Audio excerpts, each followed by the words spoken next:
Si Ginoong Tariela po ba ang ating opisyal na tagapagsalita kung pag-uusapan ay ang relasyon ng ating bansa sa ibang mga bansa, particular na yung China? Salamat, Mr. President. Pwede po bang makapagtanong ng mga ilang katanungan lamang, Your Honor, para po sa ikapabatid pa ng ilang mga bagay-bagay patungkol po sa inyong privilege speech. Gladly po, Mr. President, sa Ginoo mula sa Pampanga at Tarlac. Salamat po.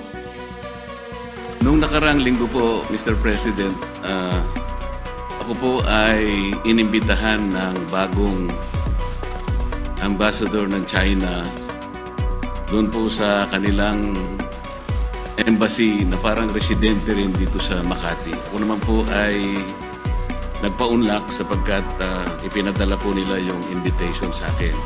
Isa po sa napag-usapan namin, Mr. President, ay kung paano po natin talaga magawa ng paraan na mawala po yung pag-iiringan, pag-aawayan at sana ay ma-stabilize po natin, ma-de-escalate po yung nangyayari po sa ngayon sa pagitan ng ating dalawang bansa. Ang sabi ko po sa kanya, Mr. President, ganun din po ang pakay ng aming bansa. Sino naman kako ang papayag naman na sa araw-araw kako na ginawa ng Diyos sa atin ay puro na lang kaguluhan ang nakikita. Hindi magiging pabor sa atin at sa ating mamamayan. Ang sabi po niya sa akin, Mr. President, na ito po ay gusto ko rin ibahagi sa ating Honorable Risa Ontiveros, Senator Ontiveros, ay yung kanilang kagustuhan talaga maisantabi natin, yung dispute ngayon. Ang sabi ko sa kanya, bakit kasi nakikita natin yung mga barko ninyo, kung minsan binubomba ninyo ng tubig yung mga ilang mangingisda namin o kaya yung nagre-resupply ng aming provision sa Ayungin Shoal. Hindi ba natin may iwasan yun? Sabi kong gano'n sa kanya. Alam mo, sabi niya, Mr. President, nung panahon ng dating Pangulo, ginawa na natin yun. We have a relative peace nung panahon na yun.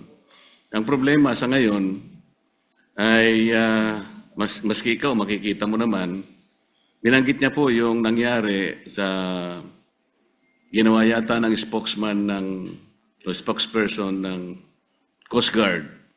At ng Task Force West Philippine Sea. So yun po, na Mabuting Ginoo. sana naman ay pakaiwasan din natin yung gano'n sapagkat kung negative naman yung nakikita rin namin, hindi na naman po pwedeng hindi naman kami sumagot sapagkat ang ginawa naman nila ay they depicted our president in a very negative manner. 3 cartoons yun na siyempre Pangulo namin yun, hindi naman pwedeng hindi namin sansalain o sabihin man lang sa inyong pamahalaan, wag naman ganito. Siguro, ang itatanong ko po sa inyo, Your Honor, si Ginoong Tariela po ba ang ating opisyal na tagapagsalita kung pag-uusapan ay ang relasyon ng ating bansa sa ibang mga bansa, particular na yung China? Salamat, Mr. President, at sa Mabuting Ginoo mula sa Pampanga at Tarlac. Sa pagkakaalam ko po, Mr. President, si Commodore Tariela ay spokesperson ng Task Force West Philippine Sea na binuo po batay sa polisiya ng buong gobyerno natin ng whole of government approach sa ganitong kahalagang usapin ng foreign policy. At dala po niya yung updated na dokumentasyon ng ating mga, kung may positibo at unfortunately mas maraming negatibong mga engagements ng gobyerno ng China sa ating karagatan, lalo na yung paghaharas po sa mga barko at mga ibang vessels ng Philippine Navy at Philippine Coast Guard for at least 1 decade, Mr. President. Ang mga opisyal na pahayagan ng gobyerno ng China ay nagpapakita ng mga visuals din and overwhelmingly derogatory po ang kanilang mga ipinapakita. Nilalarawan ang presidente ng Pilipinas bilang isang megaphone lamang ng ibang bansa, dinodrawing na parang marionettes lang ang ating bansa at ating mga Navy at Coast Guard vessels ng interes ng iba pang dayuhang bansa. Wala pong ipinapakitang respeto at tahasang pambabastos sa ating gobyerno. So, dun sa idinaing ni Ambassador sa good gentleman mula sa Pampanga at Tarlac, di hamak na mas maraming dapat iwasto sa kanilang pakikitungo sa atin, hindi lamang sa karagatan dun sa maraming insidenteng nabanggit na, kundi pati sa paglalarawan, literally and figuratively, sa ating gobyerno at ating bansa kapag nagsusumikap tayong magtahak ng isang independent at interdependent foreign policy, Mr. President. Salamat po sa inyong kasagutan, Mr. President. Alam ko po na si Jay Tariela ay siyang tagapanguna ng Transparency Initiative sa ilalim po ng National Security Council ng ating bansa. Ang Transparency Initiative po, Mr. President, ay yung tinatawag na assertive transparency or measured transparency. Ano po ba ang pagkakaintindi ninyo sa assertive transparency or measured transparency, Mr. President?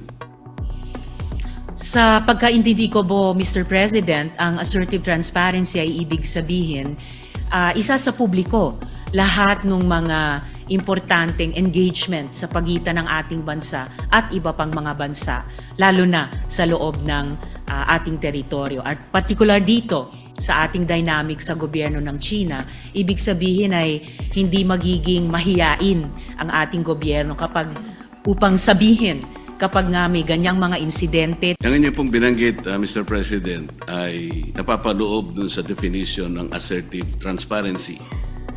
Ngunit kung inyo pong isasaalang-alang, Mr. President, yung assertive transparency, ito po yung merong strategic objective na sa bawat balita na ating isa sa publiko o ipapaalam sa ating mga kababayan, ay kinakailangan meron tayong kaparaanan para sa ganon ay matiyak natin na ang ating paglalahad o pagbibigay ng impormasyon sa publiko ay hindi magiging cause ng panic o kaya ay maaring ma-misinterpret ng publiko. Ibig sabihin, meron pong kaakibat na responsibilidad na maiwasan natin ang hindi pagkakaunawaan. Kasi pag nagkaroon po ng misinterpretation, lalo pong lalala ang isang maliit na problema. Yun nga ang nangyayari po sa atin ngayon, Mr. President, papalaki ng papalaki. Siguro kung pakakaiwasan pa natin yung mga bagay-bagay, lalong-lalo na sa pagsasalita ni spokesperson Tariela, imbes na po siguro papaliit ang ating problema, baka lalong lumalaki. May kasabihan po kasi tayo, Mr. President, na ang pagkakamali ay hindi may tutubid ng isa pang pagkakamali. Maaring sabihin natin may mali ang China. Ngunit, kung halimbawa sa kanyang paghahayag ng mga bagay-bagay na maaring malaman ng publiko tungkol sa mga inaakala nating pagkakamali o ginagawa nilang mali sa West Philippine Sea, siguro yun ay paalam natin sa paraan na hindi tayo makakagawa siguro ng lalo pang mas malaking pagkakamali na katulad po ng ginawa niya. Kailangan po bang gumamit pa siya ng mga cartoon caricatures para ipakita niya ang Pangulo ng China sa isang negative at isang nakakahiyang mga pamamaraan. Alam po ninyo, Mr. President, dito sa ating tinatawag na West Philippine Sea na kinukuwenta nga nila yan, ito'y halos equivalent ng ating exclusive economic zone. Mas marami pa pong features ang Vietnam na okupado kaysa sa China.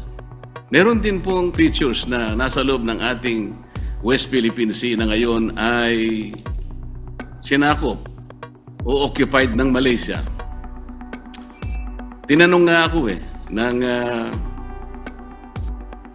Chinese ambassador, sana man lang o kaya gusto naming mangyari, kung paano nyo pinakikitunguhan naman ang Vietnam sapagkat claimant din naman sila, pare-pareho tayong claimant. Sana hindi naman yung paraan na parang kami masyado naman kaming kontrabida. Yung Malaysia, nandun din naman. Pagpupunta rin naman yung barko ninyo doon, tinataboy din naman kayo. Totoo naman po yun, Mr. President. So, sa ganito pong mga sitwasyon, kaya ko po naitanong kanina, Mr. President, kung si Ginong Tariela ang pinaka-spokesperson ng ating bansa, kung pinag-uusapan ay foreign relations.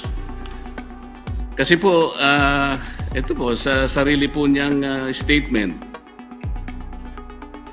doon sa kanyang panel discussion organized by Strat-based ADR Institute, ganito po yung sinasabi nila, Mr. President. Not every event in the West Philippine Sea is openly released to the public. The info must first go through the Information Working Group. Ito po ay kinabibilangan ng mga sumusunod, Mr. President. DND, AFP, DFA, DOJ, National Security Council at saka yung PCG, yung Philippine Coast Guard. Ito po yung National Task Force sa West Philippine Sea. Kapag ka po yung IWG, ito po yung ay na-process na po yung information at nagkaroon ng desisyon na i-release, tsaka lamang po i-release. Ibig sabihin po nito, talagang pinakaiingatan din natin na kahit paano ay makagawa tayo ng diplomatic kings or whatever. Ganun po dapat sana ang nagpakaingat sana sila. Lalong-lalo na nga po ay meron na nga tayong problema. Karaniwan po kasi sa mga bansa na merong ganitong disputes. Kagaya po ng sinasaad po ng ating Book 4, Title 2, Chapter 1 ng ating Executive Order 292, Mr. President. Ito po yung tinatawag nating Administrative Code of the Philippines. Pagka pinag-uusapan po ay foreign relations talaga, ay ang Department of Foreign Affairs ang dapat po sana ang opisyal na magpapaliwanag o magko-convey ng ganong klaseng pagpapaliwanag o anumang gustong i-convey sa ating mga karatig bansa.